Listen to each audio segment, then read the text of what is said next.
আমরা সবাই ছোটবেলায় কোনো না কোনো সময় কাচের বোতল বা প্লাস্টিকের বোতল কেটে ডিজাইন করে ফুলদানি বা কলমদানি বানিয়েছি। আজকে আমি সেরকম কিছুই একটা বানাবো। Hello dear souls, welcome back to অবসরের টুকিটাকি। পিন্টারেস্টে রিসেন্টলি এরকম একটি ভাস দেখে আমারও ইচ্ছে হলো বানানোর। ইউটিউবে দেখছিলাম সবাই এয়ার ড্রাই ক্লে ইউজ করছিল, কিন্তু আমি মাটি দিয়েই উপরের ডিজাইনটা করব। কতটা কি হবে জানি না, বাট তবুও ট্রাই করব। মাটিটা বারবার ক্র্যাক হয়ে যাচ্ছিল, কিন্তু জল দিয়ে সারফেসটা একটু বুলিয়ে নিতেই আবার ঠিক হয়ে যাচ্ছে। যেহেতু বোতলটি একটু ছোট, তাই একটা জায়গাতেই মাটি দিয়ে ডিজাইনটা বানাবো।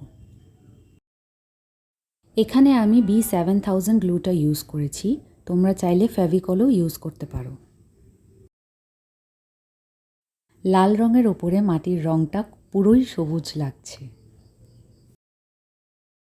এখানে একটু বলে রাখি, তোমরা চাইলে আমায় আইডিয়াস দিতে পারো যে নেক্সটে আরও কী নিয়ে ভিডিও আপলোড করতে পারি। তোমরা কোনটা দেখতে পছন্দ করবে?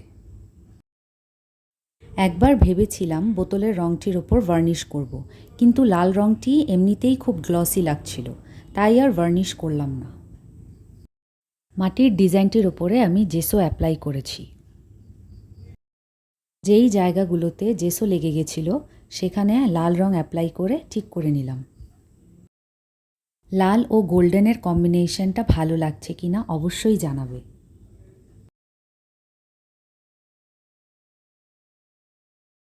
Here's the final look. See you in the next video. Thanks for watching.